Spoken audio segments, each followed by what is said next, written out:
धन्य ते संसारी दयावंत जे अंतरी, येथे उपकारासाठी आले घरच्या वैकुंठी। लटके वचाला नाही देही उदासीला, येथे उपकारासाठी आले घरच्या वैकुंठी। मधुरावाणी ओटी तुका मने वाव पोटी, येथे उपकारासाठी आले घरच्या वैकुंठी।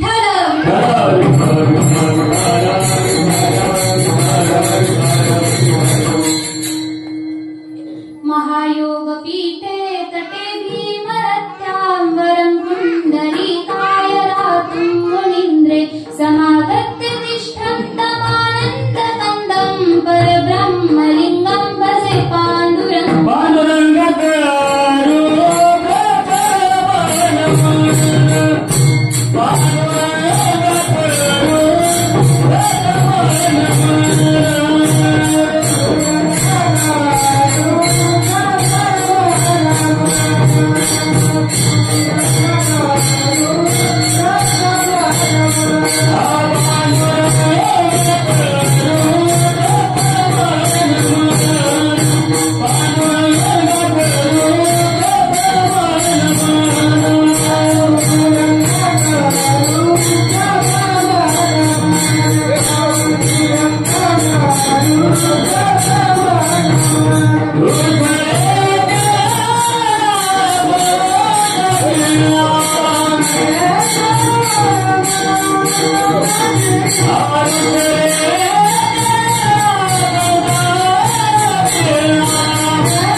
त्यांच्या कृपादाने कथेचा विस्तारू बाबाजी सद्गुरुदास तुका।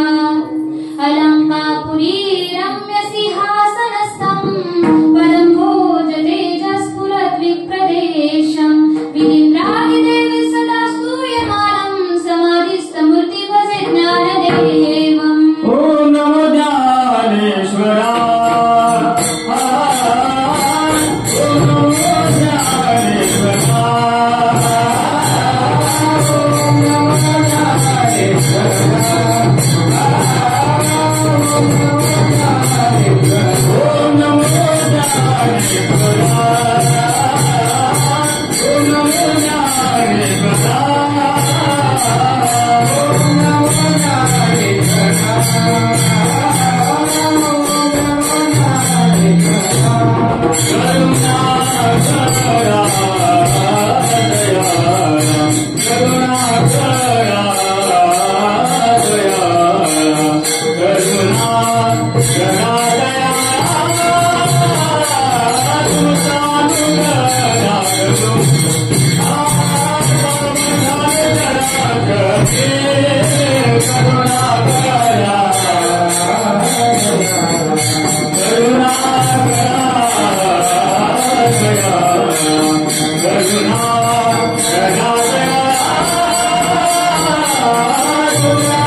श्रीकृष्णाय वयं नमः श्रीकृष्णाय वयं नमः श्रीकृष्णाय वयं नमः। गुरुर्ब्रह्मा गुरुर्विष्णू गुरुर्देवो महेश्वरा गुरुर्साक्षात् परब्रह्म तस्मै श्री गुरुवे नमः। विठ्ठल दयावंत जयंतरी येथे उपकारासाठी आले घरच्या वैकुंठी। प्रस्तुत प्रसंगी कीर्तन रूपी सेवेकरता निवडलेला अभंग जगतमाननीय जगतवंदनीय श्रीमंत श्री जगद्गुरु तुकोबराय महाराज यांचा हा 4 चरणाचा अभंग संतांचे कार्य प्रतिपादन करणारा असा हा 4 चरणाचा अभंग आजच्या कीर्तन रूपी सेवेकरता निवडलेला आहे।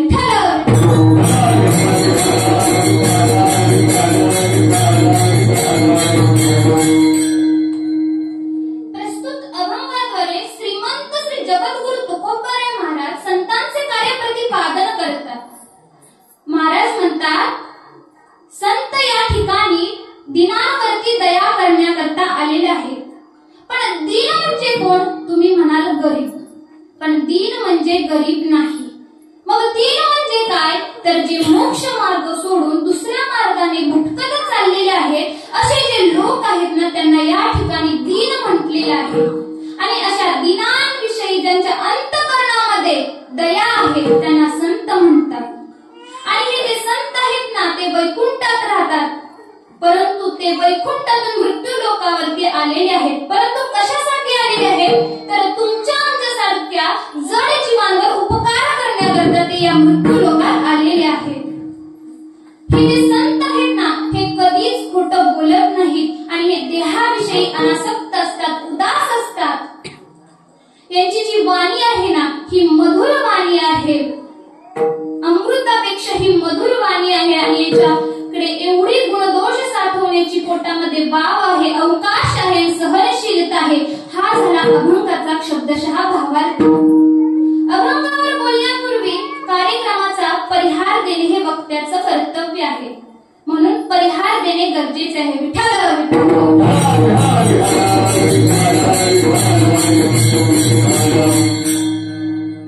ओवळी या ठिकाणी चालू असणारा हा अखंड हरिनाम सप्ताह श्री सुकाई देवीच्या कृपाशीर्वादाने आणि हनुमंतरायांच्या कृपाशीर्वादाने हा चालू असणारा अखंड हरिनाम सप्ताह आहे। आणि या सप्ताहामध्ये आजची दुसऱ्या दिवसाची कीर्तन रूपी सेवा ही माझ्या वाट्याला आली। ज्यांच्यामुळे मला ही सेवा मिळाली ते म्हणजे या गावचे ग्रामस्थ हरिभक्त परायण शिवाजी महाराज कदम, त्याचबरोबर उदय महाराज कदम यांच्यामुळे मला ही तुमची सेवा करण्याचा योग प्राप्त झालेला आहे।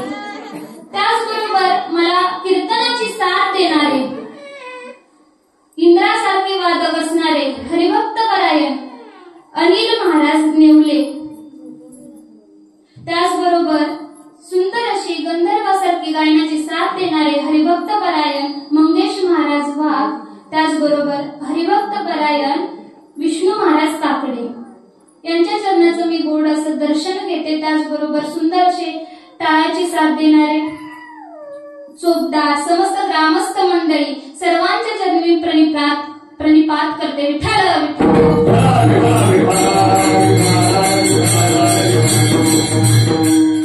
जो आज मी कीर्तनाकरता अभंग निवडलेला आहे ना, तो का निवडलेला याची 2 कारण आहेत। पहिलं म्हणजे या ठिकाणी आल्यानंतर सुंदरसं हे वातावरण आहे या गावचं, त्याचबरोबर सुंदर असा परिसर निसर्ग आहे। आणि या गावामध्ये जी देवी आहे ना, ती सुकाई देवी, सुंदर अशी तिची मूर्ती आहे। त्या मूर्तीकडे पाहिल्यानंतर ना प्रसन्न वाटतं आणि मनाला समाधान वाटतं। ज्या प्रकारे आपण पंढरपूरला गेल्यानंतर विठ्ठलाची मूर्ती पाहतो ना, त्या विठ्ठलाला पाहिल्यानंतर जसं समाधान प्राप्त होतं ना, तसं या देवीकडे पाहिल्यानंतर आपल्याला समाधान प्राप्त होतं। अशी सुंदर अशी देवीची मूर्ती आहे।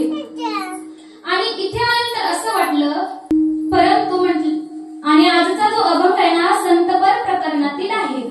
मग नंतर लक्षात आलं की देवते संत निमित्त त्या प्रतिमा, देव हेच कोण आहेत? संत आहेत। म्हणून देवावरती काय बोलू, संतावरती काय बोलू, तरी काय एकच आहे।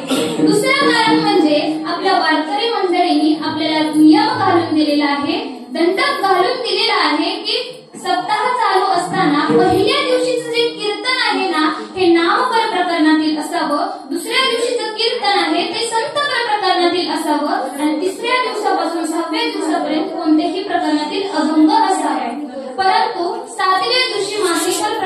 अभंग असावा आणि शेवटच्या दिवशी काले प्रकरणातील गवळण असावी, असा हा आपल्याला वारकरी संप्रदायाने नियम घालून दिलेला आहे. त्याच प्रकारे आजचा हा दुसरा दिवस आहे, त्यामुळे मी संतकर प्रकरणातील आजचा हा अभंग निवडलेला आहे. विठ्ठल विठ्ठल.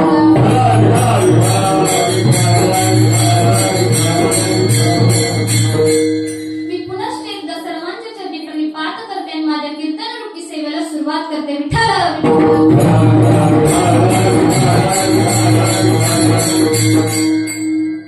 सकल अभंगाद्वारे श्रीमंत श्री जगद्गुरु तुकोबाराय महाराज संतांचे कार्य प्रतिपादन करतात. संतांचे कार्य प्रतिपादन करतात, पण संत कोणाला म्हणतात हो? तुम्ही म्हणाल भगवे वस्त्र धारण केलेले, 4-5 गळ्यात माळा घातलेले, कपाळाला गंध लावलेले, परंतु यांना संत म्हणता येत नाही.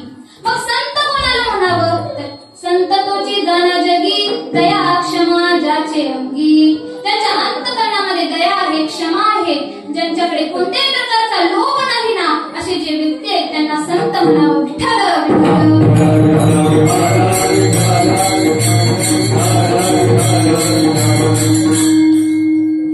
आजच्या सेवेला जो अभंग घेतलेला आहे ना, तो संपूर्ण ब्रह्मांडाभोवती फिरत आहे. पहा, धन्य ते संसारी कोण? दयावंत जे अंतरी. ज्याच्या अंतकरणामध्ये दया आहे ना, ते या संसारामध्ये धन्य आहे. धन्य ते संसारी येथे उपकारासाठी, जे या ठिकाणी उपकार करण्याकरता आलेले आहेत ते धन्य आहेत. धन्य ते संसारी आले घरच्या वैकुंठी, जे वैकुंठातून या ठिकाणी आलेले आहेत ना, ते धन्य आहेत. धन्य ते संसारी लटिके वचन, जे कधीच खोटं बोलत नाहीत असे जे व्यक्ती आहे ती धन्य आहे. धन्य ते संसारी नाही देही उदासीन, जे देहाविषयी अनासक्त आहेत ते धन्य आहेत. धन्य ते संसारी मधुरावाणी ओटी, ज्यांची वाणी मधुर आहे, अमृतासारखी एकदम मधुर आहे ना, ते धन्य आहे.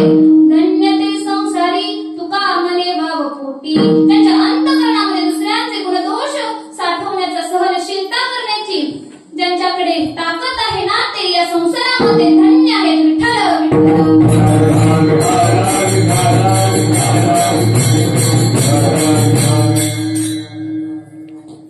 जर आपण या संपूर्ण विश्वाचं निरीक्षण केलं ना, तर या संपूर्ण विश्वामध्ये जीवाचे 4 प्रकार पाहायला मिळतात. किती प्रकार पाहायला मिळतात? 4 प्रकार. आता ते 4 प्रकार कोणते तर पहा. पहिला आहे धिक जीवन, दुसरा आहे निंदी जीवन, तिसरा आहे स्तुत्य जीवन आणि चौथा आहे धन्य जीवन.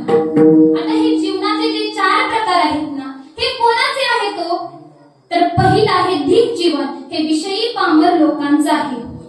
दुसरं आहे निंदी जीवन, हे कोणाचं आहे? तर जे आयुष्यभर संसाराचं ओझं वाहतात ना, त्यांचं निंदी जीवन आहे. तिसरं आहे स्तुत्य जीवन, कोणाचं? साधकांचं हे स्तुत्य जीवन आहे. आणि चौथं आहे धन्य जीवन, हे संतांचं आहे. विठ्ठल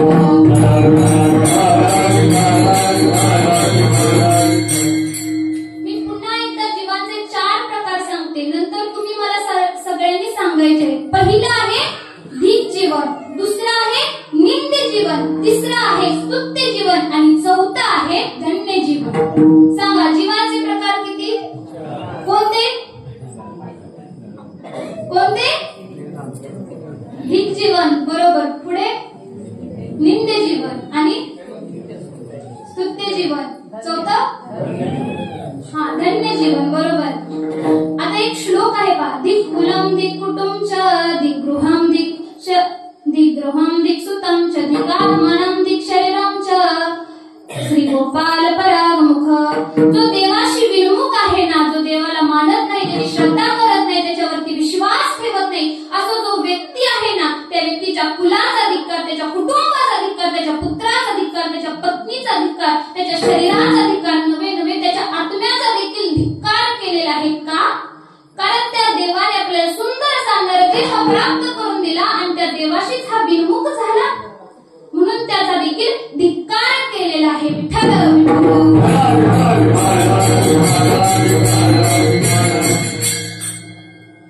धिकजिने जो बाईले अधीन, परलोकी मान नाही दोन्ही. धिकजिने ज्याचे लोभावरी मन, अतिथी पूजन घडेचे ना.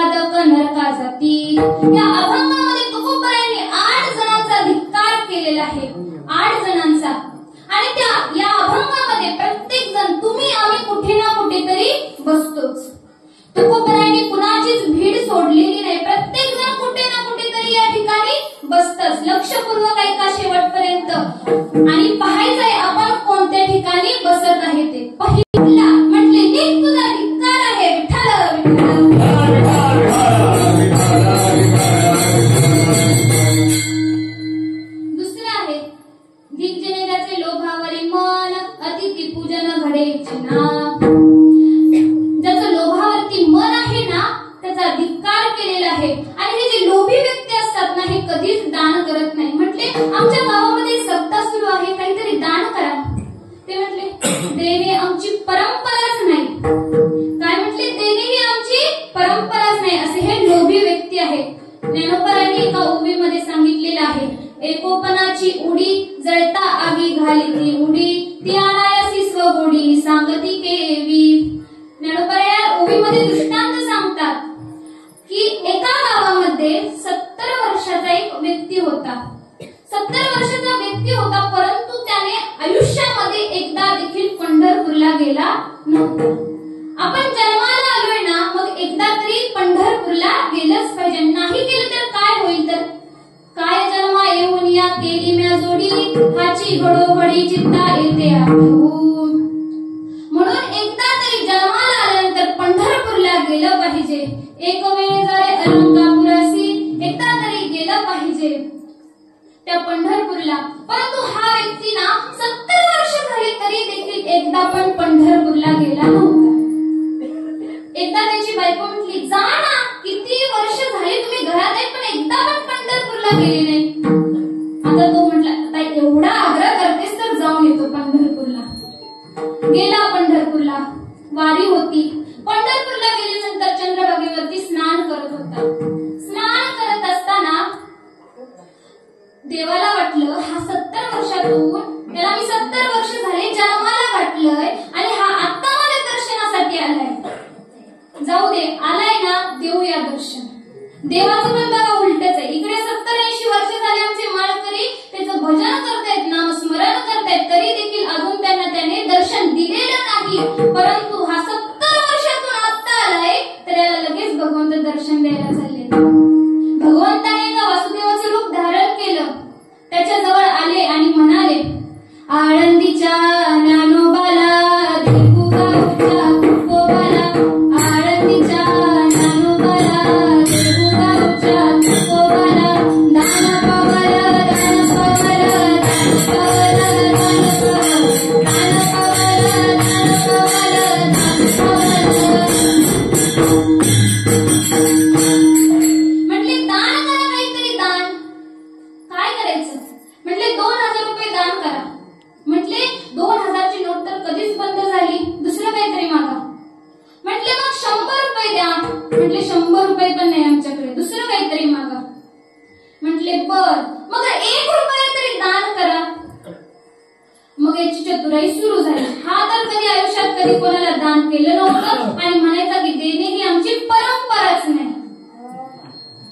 आता याची चतुराई सुरू झाली. चतुराई सुरू झाल्यानंतर हा म्हटला, काय झालं ते मी आज 70 वर्षातून एकदाच आलोय ना पंढरपूरला. मग 70 वर्षातून एकदाच आल्यानंतर मला इतकं काही माहित नाही.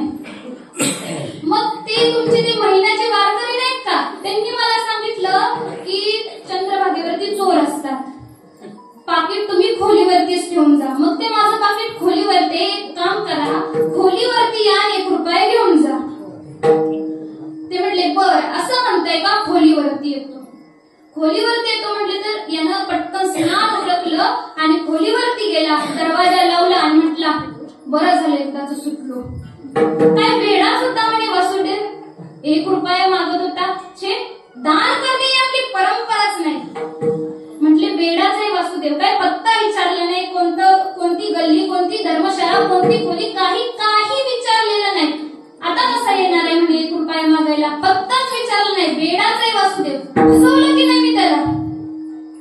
अहो पंढरपूर काही लहान आहे का? त्याने मला पत्ता साधा विचारला नाही. आता कसा येणार आहे? तेवढ्यात आवाज आला, आळंदीच्या ज्ञानोबाला देहू गावच्या तुकोबाला, आळंदीच्या ज्ञानोबाला देहू गावच्या तुकोबाला, दान पावला दान पावला दान पावला दान पावला दान पावला दान पावला दान पावला. म्हटले कोण? मी वासुदेव आहे, वासुदेव, दार उघड. म्हटले वासुदेव तुम्ही इथं कसं काय आला? अहो मी तुम्हाला पत्ता नाही सांगितला, गल्ली कोणती नाही सांगितली, धर्मशाळा सांगितली नाही, खोली सांगितली, काही सांगितलं नाही, तुम्ही कसे काय आला? म्हटले भगवंत रूपी वासुदेव म्हणाले, अरे मूर्खा, माझी खोली एवढी की तुझी खोली त्या कुठं झाकून पण जाणार नाही.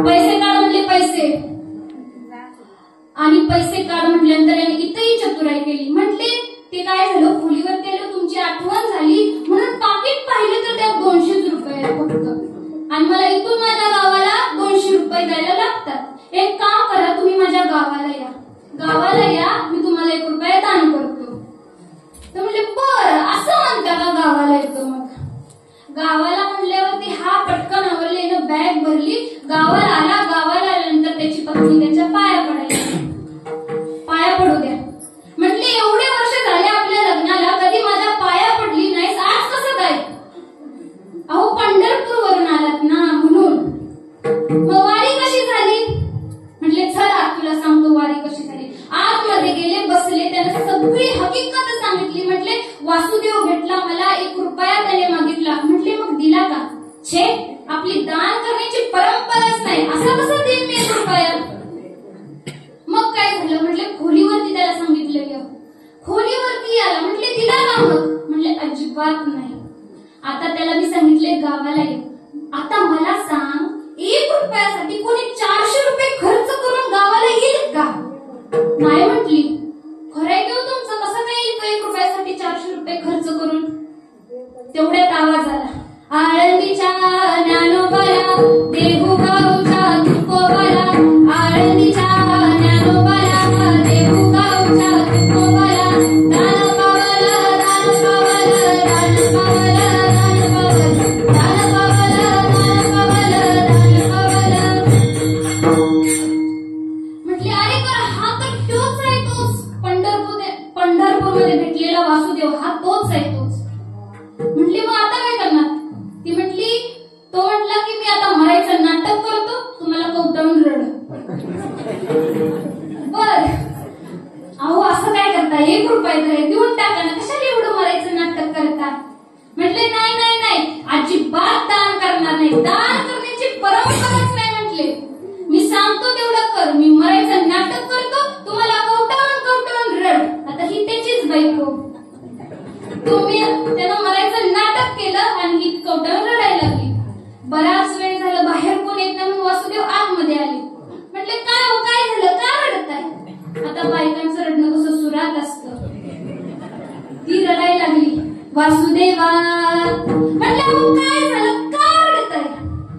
कधी नाही पंढरपूरला गेले. बर, मग काय झालं. आल्या आल्या गेले. काय मेले. अहो आता तर उतारा जिवंत, कसा काय मेला. माझ्याशिवाय मरूच शकत नाही. म्याच निर्मिला साठा, काळू ग्रासी तसे भूता. म्हटले अहो माझ्याशिवाय मरूच शकत नाही, हा कसा काय मेला. त्या बाईच्या रडण्यानं गावातली 4-5 शेजारची माणसं गोळा झाली. गोळा झाल्यानंतर म्हटले का हो काय झालं, बाई का रडत आहे. म्हटले राव गेले ना. असं कसं गेले. म्हटले अहो कधी ना जाणारा पंढरपूरला गेला आणि आल्या आल्या मुक्त झाला. बर, अहो येडी लोक म्हणायला लागली, काय पुण्यवान भाग्यवान माणूस आहे. इकडं आम्ही 70-80 वर्ष झालं देवाचं नाम घेतोय, भजन करतोय, पंढरपूरची वारी करतोय, तरी देखील आमच्यात काही बदल नाही. विचारा बघा किती भाग्यवान, एका वारीतच गेला. मग बाहेर आल्यानंतर वासुदेवाला विचारलं, वासुदेव कुठून आला तुम्ही. पंढरपूरवरून. डेडबोडी तुम्ही चांगली का. म्हटले नाही, 1 रुपया द्यायचं त्यानं कबूल केलं होतं ना, तो घेण्याकरता आलो होतो. मग दिला का. म्हटले नाही ना, गेले ना ते राव. बर, मग आता काय पुन्हा पंढरपूरला चालले का काय. म्हटले असं कसं काय जाईल, काही झालं तरी परमार्थिक आहे, शत्रू असला तरी मोतीला गेलंच पाहिजे. हा तर आमच्या पंढरपूरचा वारकरी, असं कसं काय आहे, इथंच ठेवून जाईल. ठिकाणाला लावल्याशिवाय काय मी पंढरपूरला जात नसतो. मग सगळी तयारी केली. एकदम उखळतं पाणी गरम होतं, ते त्याच्या अंगावरती ओतलं, तरी देखील हाले ना उठे ना, काहीच बोलत नव्हतं, एकदम गप्प. मग त्याला तिरडीवरती बांधला, उचललं, स्मशानभूमीत नेलं. स्मशानभूमीत नेल्यानंतर जो काय विधी असतो तो केला. त्यानंतर आता शेवटी फक्त अग्नी डाग द्यायचा बाकी होता. म्हटले पुत्राकडे अग्नी डाग दिला. म्हटले छे, पुत्राकडे काय देता, माझ्याकडे द्या, माझ्याकडे. मी पंढरपूरचा वासुदेव आहे, माझ्याकडे जर अग्नी डाग द्यायला दिलं ना तर पुन्हा जन्म घ्यावा लागणार नाही, जन्म नाही द्या, फक्त माझ्याकडे द्या. म्हटले दिलं. मग ती परिक्रमा करायला लागते ना, ती परिक्रमा करायला सुरुवात केली. म्हटले उठ रे तर दिन लावून बघ, तरी काय होत ना. 1 2 3 तरी पण होते ना. मग शेवटी दिलं लावते आणि दिल्यानंतर बाई खरोखर रडायला लागल्या, गेले गेले. आणि मग त्यानंतर भगवंत म्हणाले, अरे मूर्खा, आतापर्यंत मी कितीतरी लोक पाहिले पण तुझ्यासारखा मूर्ख मी काय पाहिला नाही. माझा 1 रुपया तर सुटला. तो म्हटला तुझा 1 रुपया सुटला तर आता माझं काय. तो त्यातनं बाहेर आला.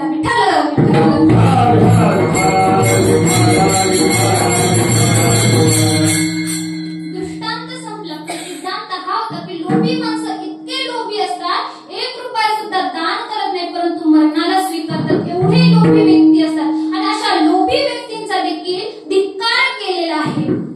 तिसरा आहे अतिथी पूजन घडेची ना. जो अतिथींचं पूजन करीत नाही ना त्याचा धिक्कार केलेला आहे. चौथं धिक जया आळस निद्रा फार अमित आहार अघोरिया. ज्या व्यक्तीला आळस निद्रा म्हणजे झोप जास्त आहे ना त्याचा देखील धिक्कार केलेला आहे. कहत कबीर कुछ उद्यम कीजिए. काहीतरी काम केलं पाहिजे. आपण नुसतं बसलं नाही पाहिजे, कीर्ती वाढवली पाहिजे, त्याच्याकरता काहीतरी काम केलं पाहिजे. परंतु ज्या व्यक्तीला आळस आणि निद्रा जास्त असते ना त्याचा धिक्कार केलेला आहे. आणि आळस हा माणसाचा सगळ्यात मोठा शत्रू आहे. विठ्ठल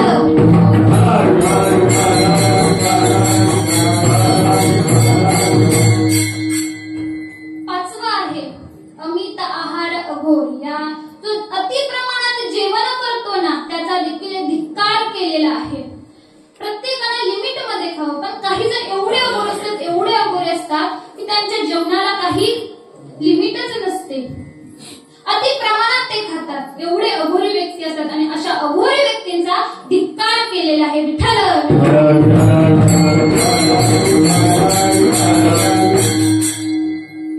सहावं आहे धिक्जेने नाही विवेक वैराग्य झुरे माना लागी साधूपणा. ज्यांच्याजवळ विवेक नाही, वैराग्य नाही, ज्ञान नाही ना त्यांचा धिक्कार केलेला आहे. आणि सातवा आहे जे स्वतःच्या मानासाठी झुरतात. त्यांना वाटतं की सगळ्यांनी मलाच मान द्यावा, बाकी कुणाकडे लक्षच दिलं नाही पाहिजे, फक्त माझा मान द्यावा मला, असं त्यांना वाटत असतं. आणि असे जे लोक असतात ना हे दुसऱ्यासाठी खड्डे तयार करत असतात. त्यांना वाटतं की हा व्यक्ती माझ्या पुढे चालेल, याला मी पुढे जाऊनच देणार नाही, याच्याकरता ते दुसऱ्यांकरता खड्डे तयार करत असतात. परंतु जो दुसऱ्याकरता खड्डे तयार करतो ना तो स्वतःच त्या खड्ड्यामध्ये पडतो. मी तुम्हाला एक दृष्टांत देते. विठ्ठल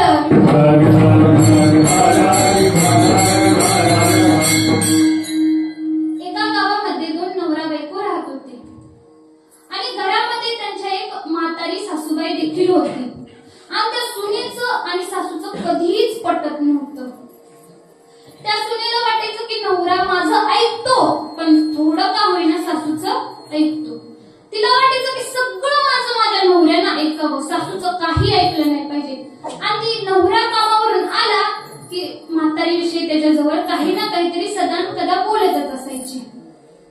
एक दिवशी ती तिच्या नवऱ्याला म्हणाली की अहो एवढे दिवस झालं आपण त्या म्हातारीची सेवा करतोय, एक काम करा, मी तुम्हाला एक उपाय सांगते, फक्त रागावू नका. तो म्हटला सांग ना काय आहे. ती म्हटली आपण म्हातारीला रानात एक झोपडी बांधून देऊ, तिथं ती राहील, तुम्ही सकाळ संध्याकाळ तिला फक्त डबा नेऊन देत जा. मग ठरल्याप्रमाणे त्याने झोपडी बांधली, म्हातारीला तिथे नेऊन ठेवलं, सकाळ संध्याकाळ तो डबा नेऊन द्यायचा. एक दिवशी पुन्हा त्याची पत्नी म्हणाली की एवढं तुम्ही रोज सकाळ संध्याकाळ त्यांना डबा नेऊन देता, तुम्हाला त्रास होत नाही का. तो म्हणला आता होतो त्रास, आता तरी काय करणार आहे, तू सांगितलंस त्याप्रमाणे तर झालंय, आता काय उपयोग आहे. ती म्हटली एक काम करा, मी तुम्हाला उपाय सांगते, म्हातारीला जेवणाचा आज डबा नेऊन द्या आणि रात्री 12 वाजता जाऊन म्हातारीच्या झोपडीवरती रॉकेल टाका आणि पेटवून द्या, असं करा. तो म्हणला ठीक आहे करतो. म्हातारीला जेवण दिलं नेऊन, ती जेवली. ठरल्याप्रमाणे हा 12 वाजता रानात गेला. रानात गेल्यानंतर याने झोपडीवरती पेट्रोल ओतलं आणि दिलं नाही. परंतु योगायोगाने ती म्हातारी रानामध्ये रानटी गाय आले होते त्यांना घालवण्यासाठी तिकडे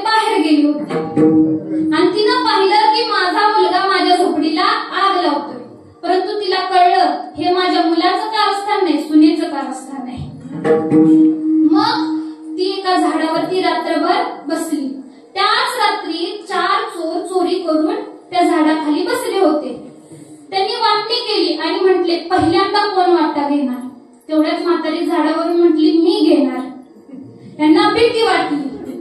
कुठून बोलते? त्यांना वाटलं भूतच आहे. तिथंच सगळं धन सोडलं आणि पळाली. ती म्हातारी झाडावरून खाली उतरली. तिने सगळं धन घेतलं. सकाळी घरी आली. दरवाजा वाजवला. म्हटले, कोण आहे? अरे बाळा, मी तुझी आई आहे. आई, तू कशी काय? म्हटले, ते काय झालं, तू रात्री माझ्या झोपडीला आग लावून दिलीस ना, मग ती पेटली. मी स्वर्गात गेले. स्वर्गात गेल्यानंतर तुझे बाबा मला भेटले. त्यांनी विचारलं, पोराचा संसार कसा चाललाय? म्हटलं, काय अहो, वाईट चाललंय, खूप वाईट चाललंय. पोराला चांगली काही नोकरी नाही, काय नाही, खूप वाईट चालले दिवस. म्हणून त्यांनी बघ हे धन दिलं मला तुझ्यासाठी. मग जसं धन दिसलं तसं सुनबाई म्हटली, अहो सासूबाई, बाहेर का उभा? या ना, या आतमध्ये बसला. आणि आतमध्ये बसल्यानंतर म्हटली, माझे आई वडील भेटले का हो तुम्हाला? म्हटले, हो भेटले ना. काय म्हटले? म्हटले, अहो आमची तब्येत 2-4 दिवस झाली बरी नाही, जरा आमच्या लेकीला पाठवता का? ती म्हटली, बरं बरं ठीक आहे, मी पाठवते, परंतु जास्त दिवस ठेवून घेऊ नका बरं का, लगेच पाठवा खाली. पण सासूबाई वरती कसं जायचं असतं? म्हातारी म्हटली, काही अवघड नाही बघ. जशी याने पेटवून दिली ना झोपडी माझ्या वेळेस, तशी तू पेटवून दे. तुला चटके बसतील, परंतु आवाज करायचा नाही, शांत बसायचं. मग धुराने तू वर जाशील. आणि मग आई वडिलांना भेट, 4 दिवस राहा आणि मग परत खाली. ठरल्याप्रमाणे तिला झोपडीत बसवलं. यानं दिलं लाव. आणि जशी तिला चटके बसायला तशी ती ओरडायला लागली. धुराने कायमचीच वरती गेली.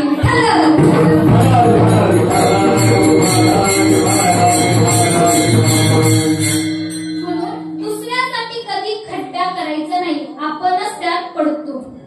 असे जे लोक आहेत ना, यांचा देखील धिक्कार केलेला आहे. आणि 8वा आहे, तुका म्हणे दिक झाले ऐसे लोक, निंदक वादक नरका जाती. जे निंदक आहेत, जे वादक म्हणजे वाजवणारे नाहीत, नाहीतर वाजवणारे उठून जातील. म्हणून वादक म्हणजे वाद घालणारे, असे जे आहेत त्यांचा धिक्कार केलेला आहे. एवढंच नव्हे, तुकोबराई 8 जणांचा धिक्कार करतातच, परंतु आणखीन एका जणांचा धिक्कार करतात. तुका म्हणे करे ब्रह्मांड खेळे,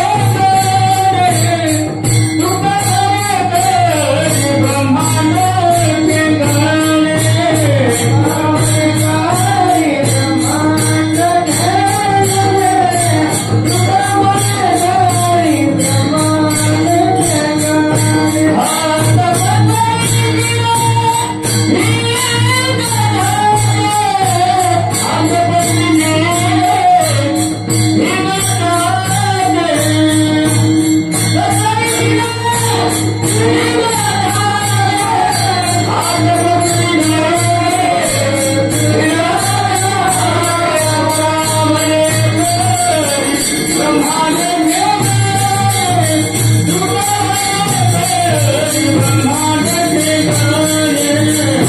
तुका म्हणे करे ब्रह्मांड खेळे.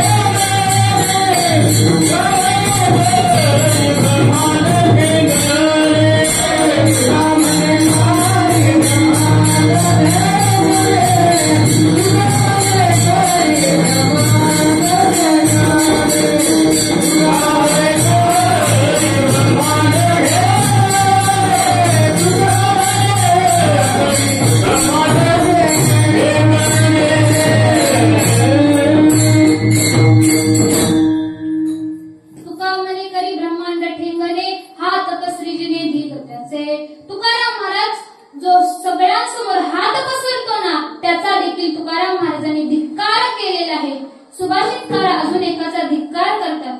ए श्याम श्री कृष्ण लीला ललित रसकथा सादरम नैव करणे धिक्तान धिघेट्टान कथयति सत्तम कीर्तनस्तु मृदंगः. अहो, जे कीर्तनात बसून कीर्तन नीट श्रवण करत नाही त्यांचा देखील धिक्कार करतात. कीर्तनातील मृदंग देखील त्यांचा धिक्कार करतो. धिक्तान धिघेट्टान कथयति सत्तम कीर्तनस्तु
सोडलं मग तो सगळीकडे काम करता मालकासोबत जातो. तसे संसारामध्ये काही गाढव आहेत ज्यांच्या डोक्यावरती हात फिरवला ना संध्याकाळी कामावरून आल्यानंतर मग ते टीव्ही पाहतात, ई टीव्ही, जी टीव्ही, सगळे टीव्हीचे प्रकार पाहतात, नंतर जेवण करतात, झोपतात, सकाळी उठल्यानंतर उलटा हात फिरवायचा, मग आंघोळ करतात, फ्रेश होतात, कामाला जातात.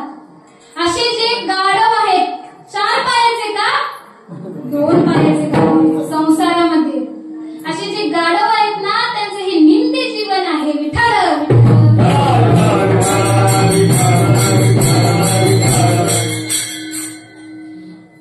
तिसरं आहे स्तुत्य जीवन. आता हे स्तुत्य जीवन कुणाचं आहे तर साधकांचं हे स्तुत्य जीवन आहे. कोणते साधक हो तर ते कीर्तनात राहून पारमार्थिक करतातच परंतु आईवडिलांची सेवा करतात, कीर्तन श्रवण करतात, गीता भागवतेचं वाचन करतात, त्याचबरोबर ते भगवंताचं नाम स्मरण करतात. असे जे साधक आहेत ना त्यांचं स्तुत्य जीवन आहे. तुकोबारांचे एक प्रसिद्ध अभंग आहे.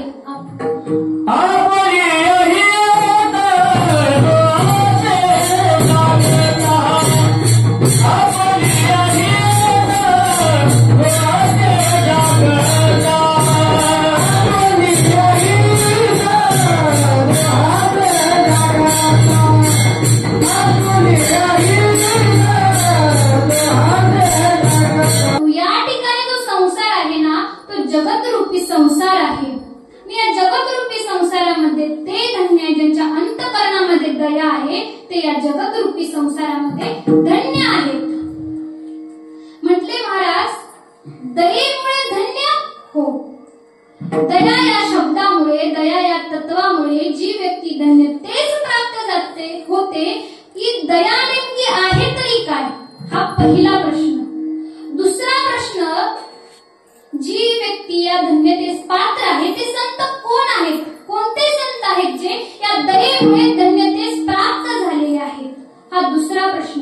पहिला प्रश्न असा की दया म्हणजे काय आणि दुसरा प्रश्न हा की ज्या दयेमुळे संत धन्यतेस प्राप्त झाले आहेत ते संत कोणते आहेत. पहिला आहे दया म्हणजे काय. दया हे धर्माचं चरण आहे. मला सांगा धर्माचे चरण किती आहेत हो. बरं आजच्या अभंगाचे किती चरण आहेत सांगा. तसेच धर्माचे देखील 4 चरण आहेत. सत्य, तप, दान, दया हे धर्माचे 4 चरण आहे. आणि या 4 भिंती रूपी, या भिंतीवरती 4 धर्मरूपी बंगला बांधलेला आहे. आणि हा जो धर्मरूपी बंगला आहे ना या धर्माचं मुख्य चरण म्हणजे दया आहे. दया हे धर्माचं मूळ आहे. ज्ञानोबा म्हणतात शाखा पल्लव संतोषती. ज्याप्रमाणे आपण झाडाच्या मुळाला पाणी घातल्यानंतर झाडाची वाढ योग्य प्रकारे होते. नाही म्हटले आम्ही झाडाच्या फांद्याला फवारा घालतो, पण झाडाच्या फांद्याला फवारा घालून झाडाची योग्य प्रकारे वाढ होणार आहे का, नाही होणार. त्याच प्रकारे दया हे धर्माचं मूळ आहे आणि म्हणून या दयेला संतांनी स्वीकारलेलं आहे. दया धर्म का मूल है पाप मूल अभिमान. या दयेचा स्वीकार संतांनी केलेला आहे. विठ्ठल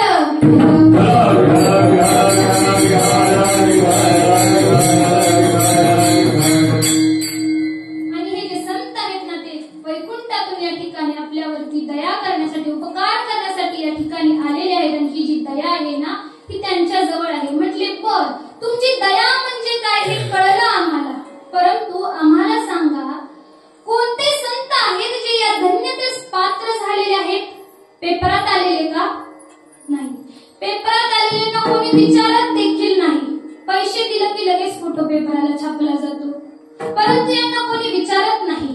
मग कोणते संत धन्यतेस पात्र आहेत तर छातीला हात लावून सांगणारे सांगतो आम्ही ते म्हणजे माझे ज्ञानोबाई धन्य आहेत, माझे निवृत्तीनाथ धन्य आहेत, माझे सोपान काका धन्य आहेत, माझ्या मुक्ताई धन्य आहेत, माझे तुकोबाई धन्य आहेत, माझे नाथ बाबा धन्य आहेत, आदी करून सकळ संत मंडळी धन्य आहेत. विठ्ठल विठ्ठल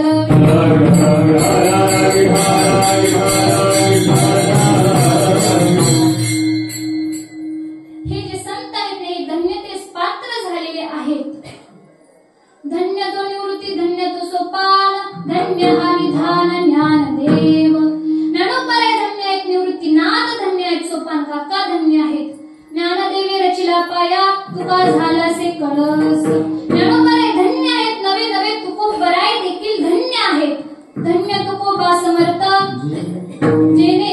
हा पुरुषार्थ. ते तुकोबाराय देखील धन्यतेस पात्र झालेले आहेत. ज्ञानोबाराय धन्य, त्यांच्या दोघांच्या मध्ये जे संत आहेत ना ते संत देखील धन्यतेस पात्र झालेले आहेत. आणि हे झालं अभंगाचं दुसरं चरण. बरं, संत हे धन्यतेस पात्र कोणते आहेत हे देखील आम्हाला कळलं, परंतु हे जे संत आहेत ना हे कुठून येतात तर ते अभंगाच्या तिसऱ्या चरण. लटिके वचन येथे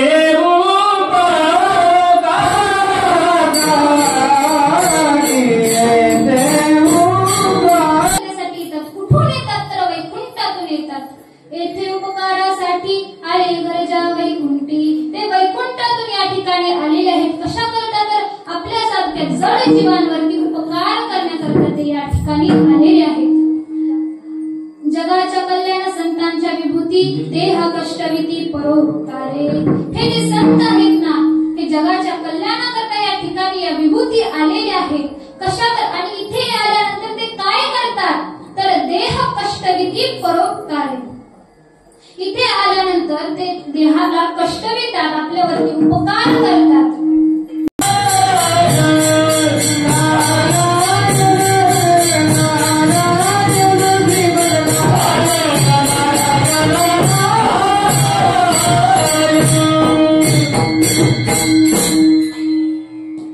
भगवंताचं ते उपकार.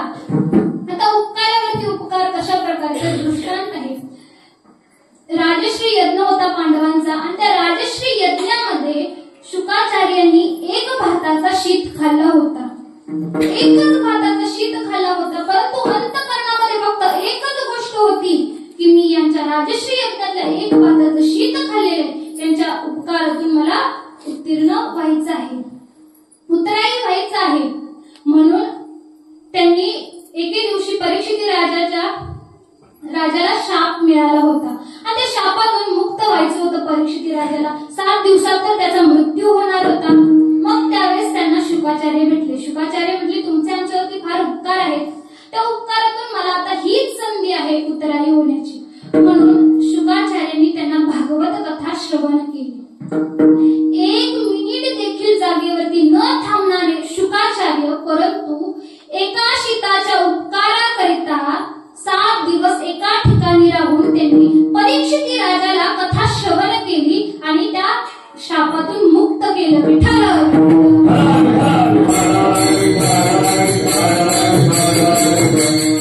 याला म्हणायचं उपकारावरती उपकार. तिसरा प्रकार आहे अपकारावरती अपकार. सहस्रार्जुन नावाचा एक व्यक्ती होता. तो जमदग्नीच्या आश्रमामध्ये आला. म्हटले जमदग्नी आमची जरा भोजनाची तयारी करा. ते म्हटले स्नान करून या, मी सगळी तयारी करतो. हे स्नान करायला गेले. जमदग्नीच्या घरामध्ये एक कामधेनू होती आणि कामधेनू म्हणजे सगळ्या कामना पूर्ण करणारी गाय. यांनी भोजन तयार केले. हे स्नान करून आले, भोजनाला बसले. म्हटले काय धूळ दिसत नाही, काही नाही, तुम्ही जेवण कसं केले. म्हटले आमच्या घरामध्ये कामधेनू नावाची गाय आहे. मग त्या राजाला लोभ झाला. तो म्हटला मला ती गाय द्या. ते म्हणाले अजिबात देणार नाही, ती गाय आमची आहे. कामधेनू ही माझ्या प्रयत्नामुळे मला प्राप्त झालेली आणि ती मी काही तुम्हाला देणार नाही. तुमच्यासारखे असे वेडे माणसे येतात ना आमच्याकडे भोजना करतात, त्यांच्यासाठी लागते, ती काय आम्ही तुम्हाला देणार नाही. मग देणार नाही म्हटल्यावरती सहस्रार्जुनाने जमदग्नींना ठार मारले आणि ती कामधेनू गाय घेऊन आल्यानंतर ही घटना त्यांच्या पुत्राला, जमदग्नीच्या पुत्राला म्हणजे परशुरामांना कळली. आता परशुराम महाराज हे फार क्रोधित होत होते. ते म्हटले माझ्या वडिलांनी यांच्यावरती उपकार केला, परंतु याने त्यांच्यावरती अपकार केला, म्हणून मी यांना आता ठार मारणार. याने माझ्या वडिलांना एकदा मारलं ना, याला 21 वेळा मारणार. म्हणून त्या परशुरामांनी त्यांना 21 वेळा ठार मारलं. याला म्हणायचं अपकारावरती अपकार. चौथा आहे अपकारावरती उपकार.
Hare ज्ञानेश्वर